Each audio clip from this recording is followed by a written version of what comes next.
Now that's kind of all the little housekeeping stuff that we had to do, but I'm so excited to present Mr. Barry Brown.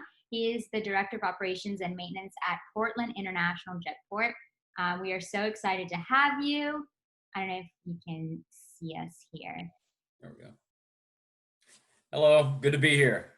Hi, thank you so much. Thank you so much for meeting us. We are so excited to have you. It's really good to be here. I haven't got to know nearly enough for Auburn University since I left, so I'm always happy when I have an opportunity. Absolutely.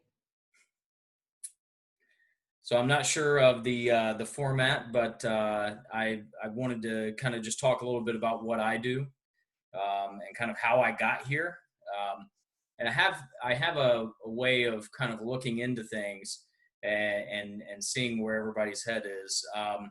So Zoom has a pretty cool chat feature that we've all learned in the last several months. And what I want everybody to do is post in chat what it is you want to do. And if you don't know, it's okay. Or if you have an idea, put that in chat. And I'll tell you why here in just a minute.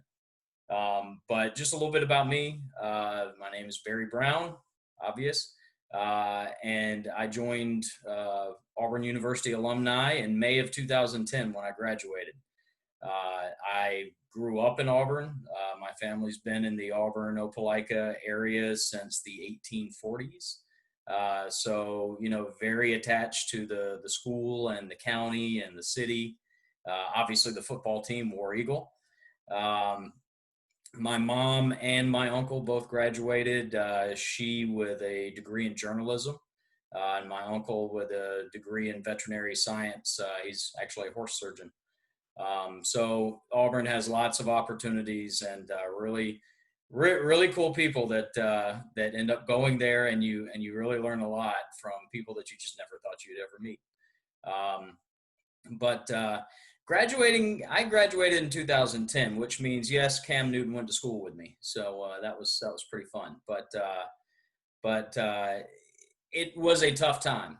It was a very tough time in the industry, and it's not to turn you off of the industry, because this is, as far as I'm concerned, the best industry that you can be in.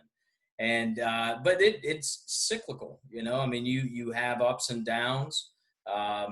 And just like any other industry, obviously our economy, nobody saw COVID-19 coming. And here we are responding and reacting to it. And I imagine that as busy as I stay still between COVID-19 planning and response to just the normal airfield projects that go on a day-to-day basis. And of course, being up in Portland, Maine, we knock that stuff off right about now because it starts getting a little cold and we don't want to be out there. And it gets a little tough to work, but beyond that, I know the private sector, they're trying to respond and adapt quickly, because most of the time you have a little bit more warning about where the economy is going and everything. This really got dumped on us almost overnight. So it's been a big response. I'm so proud of the industry. The partners that we have for us, AAAE, ACI, those folks have been pressing the government to help. And they've done a great job. And I think that's what's really helping keep us all afloat. It's really unfortunate what's happened recently with the layoffs. But again, with aviation being cyclical, there's still people being born on the planet, and the population is still growing. And after this, there was a shortage of pilots before, and there will be a bigger shortage afterwards. So it's not as though aviation will go away. If there are any Trekkies or any science whiz kids out there that are ready to create the teleporter or something like that, you might do a number on aviation at that point in time. But I think the older generation at that point still is going to be a little bit untrusting of that technology. So they'll probably keep flying. So let me look in the chat really quickly and see what we have here. And the reason I wanted to do this is because I went to Auburn to fly airplanes. But I'm the deputy director of an airport, so I don't fly a whole bunch. The last time that I flew, I was actually with a a friend of mine in the industry brought his plane up for a regional event, and he let me fly it around, he's a good friend. But just before that, it was really about 2 years, 4 years ago. Oh my God. About about 4 years ago now to propose to my wife, and I I promised her that I would take her up flying on our first date, and that was the first time that I took her up flying. So we've been dating for 2 years. So I was a little behind the curve there, but I was busy working a lot. But it was good. I nailed the landing. That was all I was concerned about. So let me see here.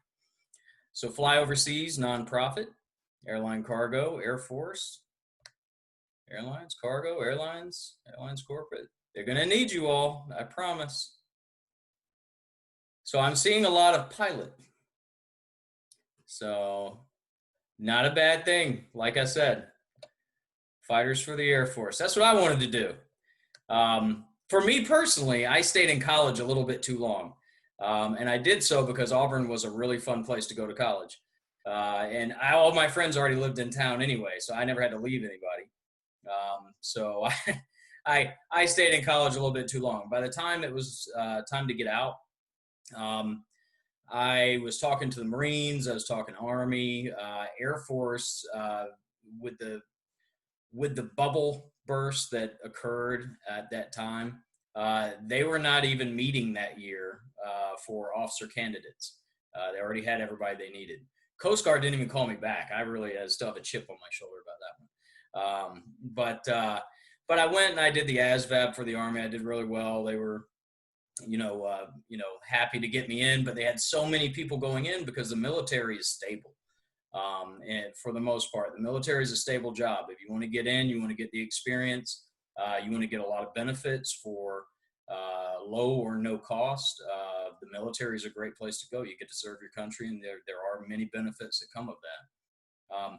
What did it for me was I really wanted to fly fixed wings fighters, and I flew a King Air with the Marines recruiting group, and we were talking a lot. But the earliest that I would be able to get into the flight school would be 2 years. And I was about halfway through 26 at that point, 27 and a half being the cutoff.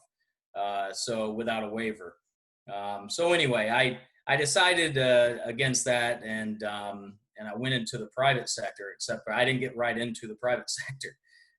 It was hard to find. I could not even find an FBO job for some time. And one of the things that I started to really recognize is that everybody's got a degree. It's part of the time. I mean, that's a good thing. People have a degree. They have advanced education. They're deciding what they want to do, and then they're going and pursuing it.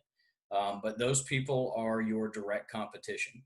And for you military folks, especially for a fighter slot, there's probably not many places in aviation where you have greater competition. So you have to be on it the whole time. One of the things I always go back to is the Auburn Creed. And I love it. It's actually, my wife had it inscribed on my wallet. But I believe in work, hard work. And you can't get anywhere these days without hard work. You can't. I mean, it's if you want to produce something, you have to do a lot of it yourself. And what I recognized, the weakness of those competitors that I had to compete with in order to get into the industry was they expected things to happen based on time. And over time, they would achieve the goals. I didn't do that because I had been in school for too long. I started when I was 17 into college, and I graduated when I was 26. So I was, I don't know if anybody remembers what Van Wilder was, but he was a career college guy, and that was me. And so I had to catch up, and I had to work really hard to do that. And in all honesty, I mean, some of my weeks were 95 hours. I worked more than twice, what other people were doing. And in addition to that, when people couldn't find jobs, I had 3 jobs in one place, and then I worked at 3 other places. So it really came down to really trying to get ahead, and you had to jam your foot in the door. And that's too true for so many of us in the industry. But I think especially, if you look historically, women it's very tough to get into some of these industries. And this industry, more so than most probably, is mostly men in this industry. So I will say that I don't think that the industry has ever been more poised to support, embrace, and encourage the involvement and leadership that women bring to the table. And I have two very, very strong women role models in my life. One is my mom, and that might sound biased, and it is. I love my mama, but she is one of the best trial attorneys in the state of Alabama, and she has been for about 38 years now. So I mean, she's been in the room, the courtroom with men, with male judges, and she's put them exactly where they're supposed to be according to the law. So she has been a role model of mine. In aviation, my aunt was one of the first women in the Civil Air Patrol, and I was going back through some of her emails because she has some great stories. I mean, nothing could topple this lady. I mean, she is just amazing. I think she's 84 now, and she gets around better than most 60-year-olds. I mean, it's amazing. But she started flying when she was 14. She was born in 1931. I hope that math works out. So she joined right around 1944, 1945, not long after CAP was founded. And she's actually got a couple of stories where guys got her into trouble. And I will tell you this, as a guy, I hate checklists. So, as a pilot, I was just doomed anyway. Her flight instructors told her to cut the engine and to aim the aircraft at the ground, that the wind would do the job and it'd get the aircraft restarted. It turned once and then it stopped and it didn't start again. And so she had to do an emergency landing with the airplane. And luckily they were in Michigan, in a pretty rural area. So there's a nice little cornfield they landed in, no damage to the airplane, got the engine started again, and were able to take off. A little bit different back then. They didn't file a NASA report or anything. They didn't call the FAA. They were just, got the plane out of there and went home as if nothing happened, I'm sure. The second time, she rented an airplane from an associate of her father's, and she went to step up on the wheel and check the fuel in the tanks, and he said, no, don't worry about it. It's all good. She got 400 feet off the ground and the engine stopped. So pesky checklist. It's really kind of ironic because it was Owasso, Michigan at the time, around 1945, 1946. And all of her training always told her to just fly straight ahead and land straight ahead. And even at the ripe old age of 16, she was like, yeah, there's buildings over there. I'm not going to do that. So she was able to make a really good landing, no damage to the aircraft, near a park, right next to the guy's house who leased her the airplane for the day. So I think that was very appropriate, him having his airplane landed right next to his house as a result of his spotty fuel check. But anyway, that being said, there have been some real trailblazers in every industry. And they have set the tone for what you all can do. And there's going to be times when it's tough, and it may just be that there's a lot of work to do. It could just be stressful. There could be out of work things that are going on. You always have to take care of yourself. You have to take care of your family. But no matter what you do, there's always a path forward, and you have to be the one to see the path. And not only that, you have to go walk it.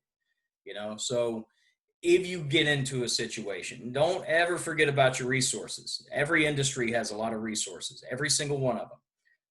The aviation industry, especially the airlines, is no exception.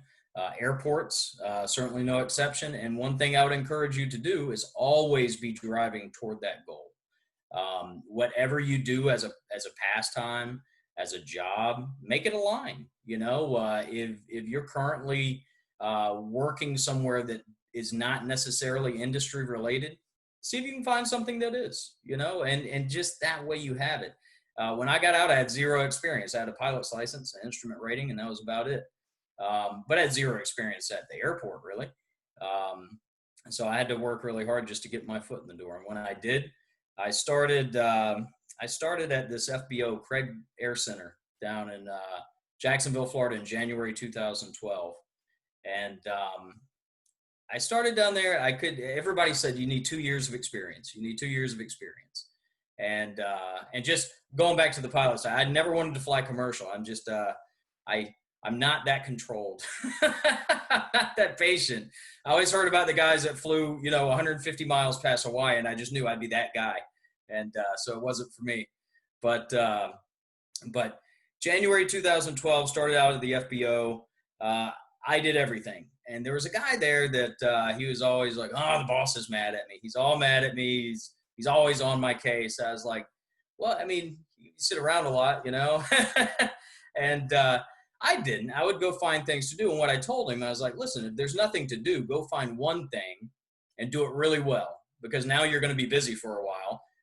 You're still working, and it looks good on you. You did something really well. He didn't take my advice, but I did all those things and it seemed to work out. But going from there, in August of 2012, I was hired at Southwest Florida International Airport in Fort Myers, Florida. I've been extremely lucky in all my jobs. It's always on a coast. So I'm very happy about that. Nothing in Kansas so far.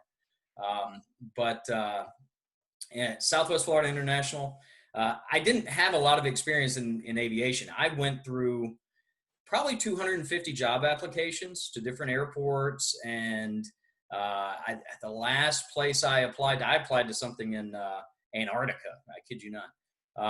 The last place I applied to was Lagos, Nigeria. And it was a really tough time over there, but Lockheed was building an airport. And didn't get called back on that, but luckily I got Fort Myers. So that was really nice.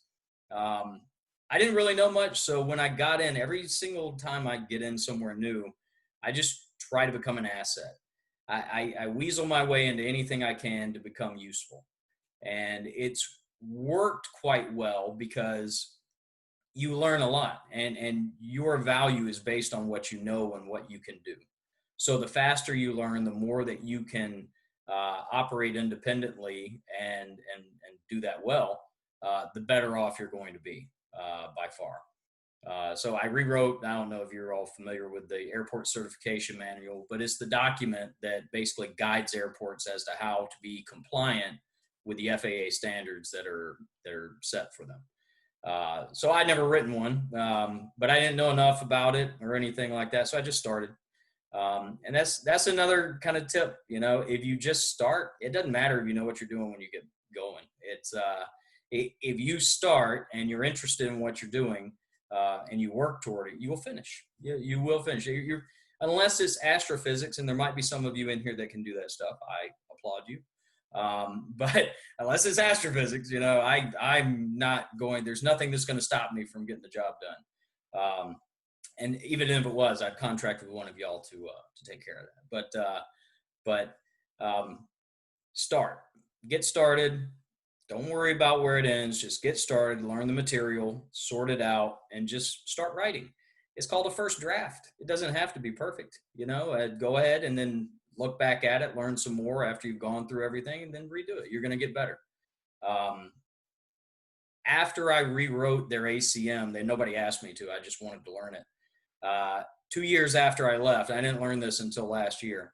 2 years after I left, my supervisor at the time decided that they were going to rewrite their ACM. So he grabbed the stuff that I gave him, and then they made that their ACM. So within I think that was about 2 years into working there, I rewrote their ACM. I had never done it before, but I just started. Anyway, so January 2015, I left RSW, Southwest Florida International. I went over to San Jose, California. What a beautiful area. California is just amazing weather and gorgeous everything. It just, the whole place when it's not on fire. So when it is on fire, it's it's pretty bad. But anyway, San Jose got hired on as the duty manager in January of 2015, and they had their full scale exercise, which is an exercise where they bring out all the fire trucks, all the EMS, and they put everything to action. I needed to be of some assistance, and they were trying to figure out how to feed everybody. They had to support 300 meals on a $0 budget, which is difficult to do.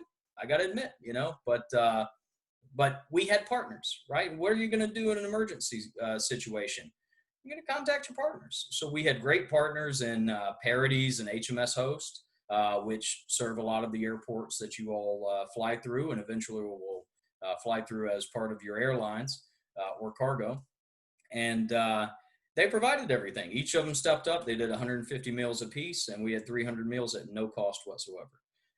That wasn't something anybody had considered, but it was a way for me to become kind of an asset. I have something I can give. So it doesn't matter what situation you get in. If it's Air Force, military, civilian, everybody needs you to step up and represent your Auburn University,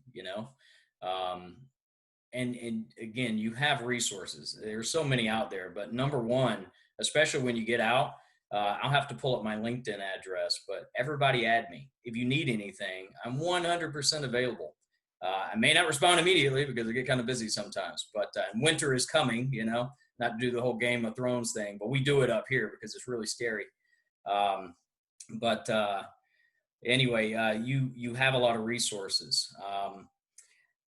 From where I am now, I started here January in 2018. If you look back over where I've come, January 2012 is when I got started. I was mopping floors, cleaning toilets, fueling planes, and all the rest. I went from January 2012 doing that to being the deputy director of an international airport, albeit a small hub, within 6 years. That's a significant progress. And you don't see it a lot because various reasons, not all of them bad ones. Some people like stability, and that was just not something I had a whole lot of over the past 6 years, because the next job might be across the country, and I did. I went from Florida to California to Maine, and who knows where the next place will be, but as you do that, you can become a little bit more choosy about where you go, and then people start looking for you.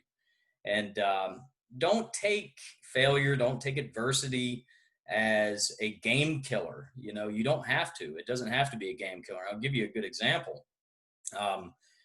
When I was at San Jose, I started looking. I didn't like being stagnant because I'd learned a lot. I sure had, and I was really good at what I did, but I was getting stagnant. I knew what I was doing. I was good at what I did, and that's when you're in a comfortable place, you're not learning as much as you do in an uncomfortable place and unfamiliar situations. And I can tell you, I've learned more in the last 3 years than I've learned in the last 10. But I'm always putting myself out there. I applied for a job. It was a manager position down in Santa Barbara, California. Really gorgeous area, great airport, great leadership. And I wanted it. If I was nearby, I could do it. And I got turned down, and I thought I had enough to go do it, but they wanted more personnel experience. Well, I don't really take that into stride. I just kind of trust that if I work and I'm diligent and I do good work and I put myself out there and I'm an asset to whoever I'm working for at the time, when it comes time to work somewhere else and find another job, it doesn't matter if I get turned down by one or two because somebody's going to pick me up.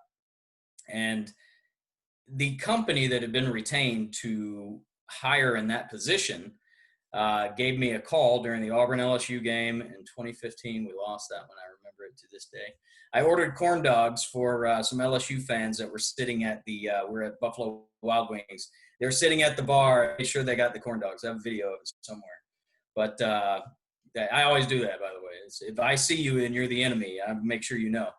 But but anyway, the manager called me with the executive headhunting company, basically. And he said, we remember you from the Santa Barbara position, and we wanted to invite you to, try out for this position. Well, I mean, this position was one above that position. It was really leapfrogging the manager position, which because of everything that we've had over here and all of the corners we have had to turn in the past 3 years, I got a lot of manager experience too, believe me. But it wasn't a failure. It seemed like a failure because you apply and you put your time and your emotions and your words and your actions into something that you want, and you don't get it. But it turned out to be so much better. I can afford a house here. That's not always the case in California, but I leapfrogged where I would have been, and they remembered me from that interview. So it wasn't a bad thing. It might have seemed negative at the time, but it certainly was not. So don't ever take anything like that and let it decide how your future is, because only you can decide that. It really isn't up to anybody else. So go out there, work hard, and use your resources, and don't ever accept no. A lot of people have blazed a path before you, and they did that without, in many cases, without the knowledge that what they would do would pay off or not, but it did, and here we are today. So I'll kind of be quiet about me for a little bit. Again, I don't know what your format is generally, but I'm happy to talk, answer questions, offer advice, anything like that. Yeah, so we're super chill normally. But we Awesome. do, I'll kind of open it up to people if they have any questions. I know I have a quick question for you on what does your typical day look like for work? Well, a typical day is oh man, I'd love to have one of those.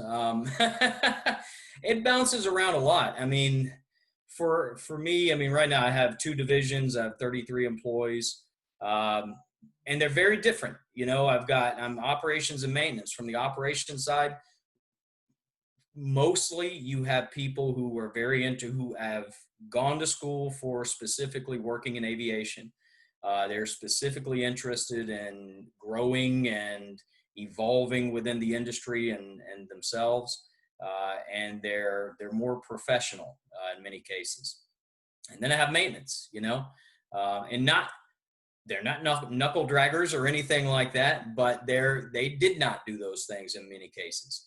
And in especially Maine has population lower than Alabama. I think we're about 1.5 million. Alabama's around 5.5. The higher your population is, generally you have more development. So here with the rate of development of culture, training, safety, professionalism, education, all of those things tie in to having a better workforce, a more professional workforce, a more capable workforce. But it doesn't mean that they have people that are incapable. It just means that nobody's really asked them to do some of these things before, and nobody ever explained it to them. In many cases, they were asked to do these things before, but it was at the shaking of a finger. You must, and don't ask me questions. It's important. I mean, we're all humans. We always want to know, why are you doing that? And I remember when I was, very first into the industry, man, I thought management was a bunch of idiots. I was like, you guys you have no idea what's going on, And I don't think that was ever the case now. It was just simply, they didn't always take the time to tell me everything, which why would they? If they had to explain every little thing to the frontline staff, then they'd be busy. They'd be really busy just doing that. They'd get very little done. But you have to communicate. You have to communicate up and down. So whatever it is you do, if they're not communicating to you, see if you can reach out and build those communication lines. And if you're not reaching up, then you can't really blame them when that happens. But other than that, I mean, a lot of personnel issues. I think a lot of personnel issues, and it varies. It really varies by season up here. There's some airports where that is not the same. But it's like right now we're getting into winter operations. We haven't had any snow yet, but by the end of the month, every year that I've been here so far, this is the third year. The end of October is the first snow. So I'm, terrified always, but it's fun too. I mean, don't get me wrong. It is action packed. I mean, I would not maybe put it quite as high as dogfighting, but it's close. It's got to be close. That's awesome. I love that. I personally am not a cold weather girl. I can't do it, but I do applaud the people that are up from the north and can do the cold because I just can't do it. Heated blanket for me all the time. But I do have another question, which I know we have a bunch of aviation management kids in here. I know the chat said a bunch of pilots, but they're all kind of hidden in there. Do you have any specific advice for them? I know we always have pilots come in and be able to speak to us and stuff like that, but having someone more of the airport management side and the other kind of aspect to aviation, do you have anything specifically for them that you've noticed over the past couple of years working just for them? Yeah, so for on the airport management side, go ahead and get involved in the industry. You can do that. One of the ways that I did that, I was a ACRP ambassador, and that sounds super cool, I know, but it was pretty fun, and most people my age, I'm not ancient yet, don't get to do that because I'm still fairly early into my career. And most of the ACRP ambassadors, this Airport Cooperative Research Program, they are toward the end of their careers. It's their opportunity to give back.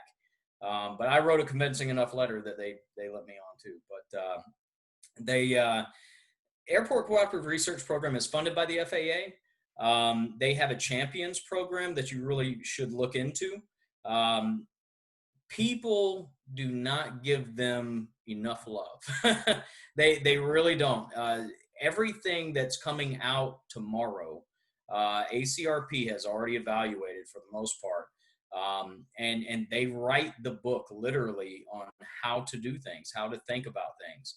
And that doesn't mean that you can't step out of the box. By all means, that's very encouraged. Which brings up another point.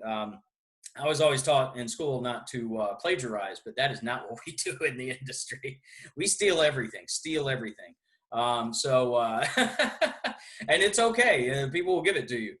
But AAAE, American Association of Airport Executives, they have a young professionals group, and both ACRP and YoPro will help you get to industry events, meet industry leading people, the types of events that they've had. They really touch on every subject. So if you have a specific interest, there's usually a number of events that you can get involved with, and they're always looking for help. Everybody always is. So if you want to volunteer, usually they'll stamp your card on getting in and everything else. It's not always so inexpensive. But for those, those events and for that type of a membership, it can be very valuable. Very cool. Thank you. Does anybody in the chapter have any questions for him that might be interested? That this is the chance now. And if you don't want to say it, you can also chat it in the little chat box too. We'll be looking at that.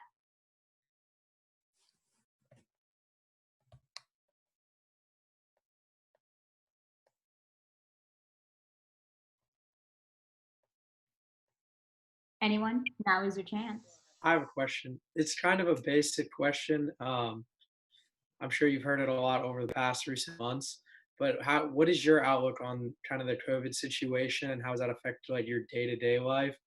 And do you see things like picking back up, or in the near future, if things aren't, getting better with COVID, do you think people are going to return to traveling anyway?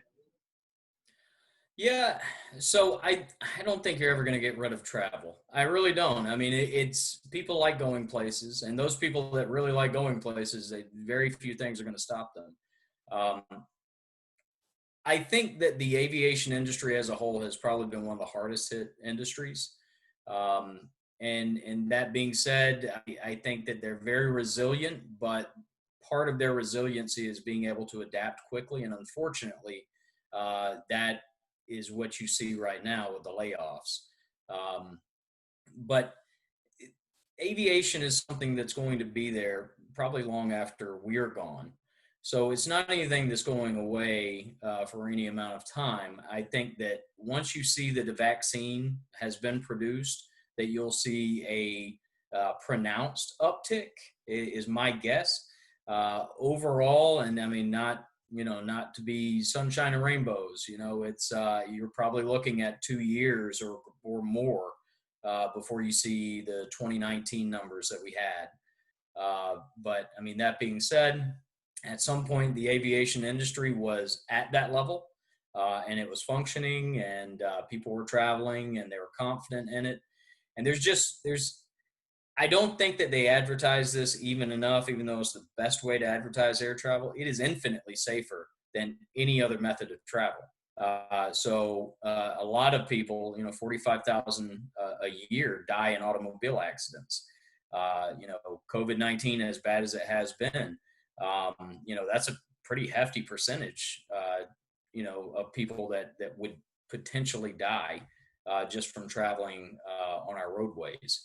We've had I think it's one over the past 10 years has passed away. And that was just recently with the Southwest incident. But, and before that, I think it was Colgan Air up in Buffalo. So aviation will be back. I don't have any doubt about that.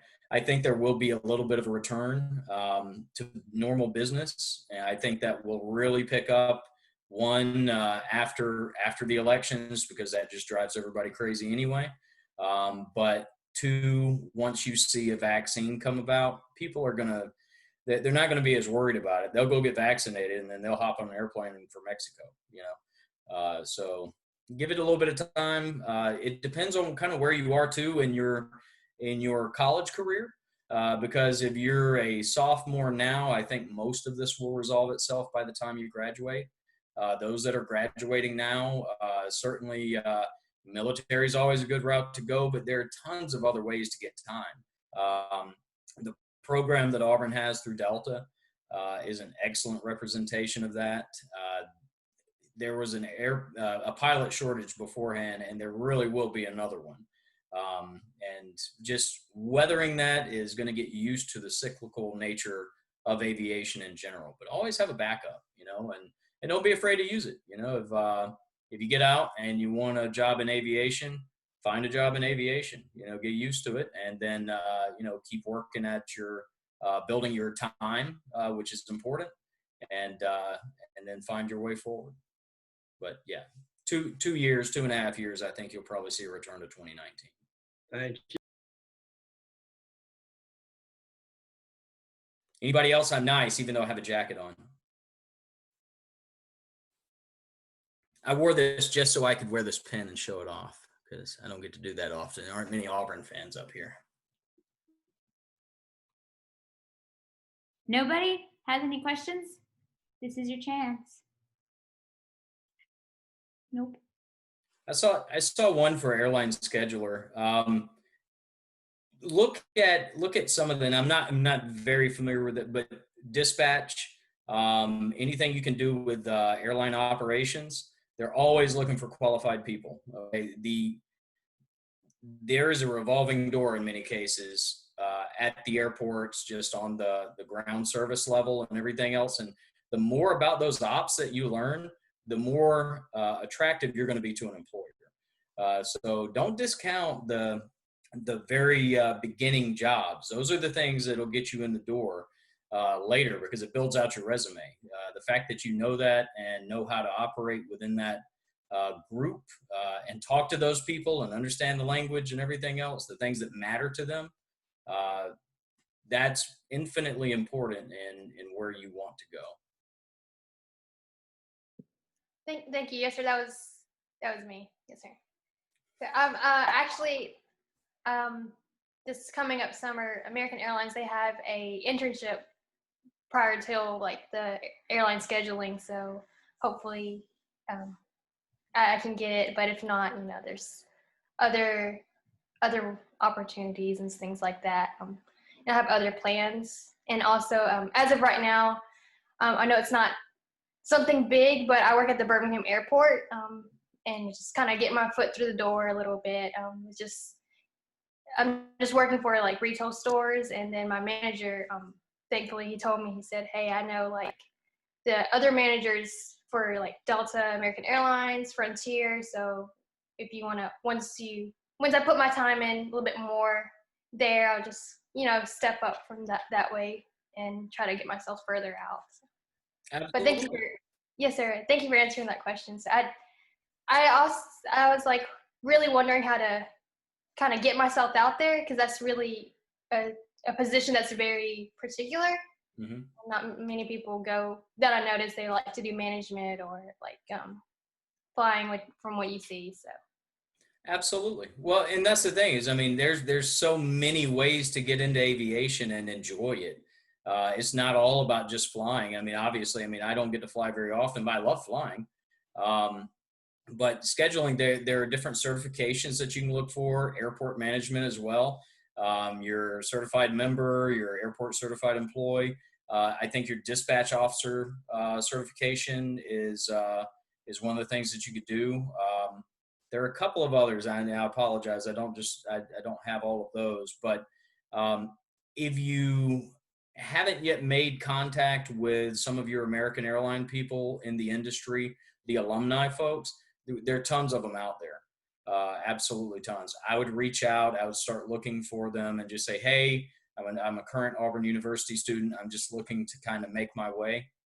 I've not met a single person from Auburn University who has not just leapt into action to help me continue moving forward. And I don't think you ever will either. We all support each other. We love our university, and we want to support those people who share that. So definitely add up everyone you can. Nobody's ever going to be on LinkedIn, and not that I'm aware of, and be like, this jerk doesn't know me. Delete. Yes, sir. I'll definitely. That's really. I'll keep that in notes. So, but thank you so much. I appreciate that. Absolutely. Sweet. And also another good one for everyone in the chapter to join, I don't know if you're part of it, Mr. Brown, is the Auburn Aviation Alumni Facebook group. There's a ton of people in there, and that one's a huge one. You don't have to be an alumni to be part of it. That's a great option to be able to reach out to people as well and say, hey, I'm looking for this. And they post in there too, updates about what other people are doing as well. And so it's really cool to be able to see kind of what's going on outside of the industry, of like our little world here in the university. So that one's also really cool. If you guys have a Facebook, see if you can join it. Jason Mormon is the one, I think that's how you say his last name. He's the one that's in charge of everything there, but he'll add you to that so fast. He loves having people there. So that's also a good option. And then you can always ask questions, meet people on there. So see if you guys can check that out as well. Does anybody have any last minute questions for Mr. Brown? Maybe. I have a quick question. Did you ever think you were going to have a position up north, or were you considering being down in the southeast, south? I love my home state. And I can't wait to get back. I did not ever think I'd end up in Maine. Just that was a curveball for me for sure. But I remember sitting down in Fort Myers, vacation destination, never gets below 40, that kind of deal, and really nice area and everything. But I was like, God, how am I ever gonna get snow ops experience? Like, I'm gonna limit myself to the bottom half of the country if I don't ever, go to a northern airport and learn about snow. And this kind of fell right on top of me, but I jumped at it because it was a great opportunity. And snow ops, when you sit at a desk most of the year and you get an opportunity to hop in an ops vehicle and command 15 pieces of equipment moving around a movement area with aircraft and blizzard conditions, it gets pretty serious. But it's exciting, and the work that you put into the team to lead up to that moment is what you get out of it, So we put in a lot of work. We do a lot of practice.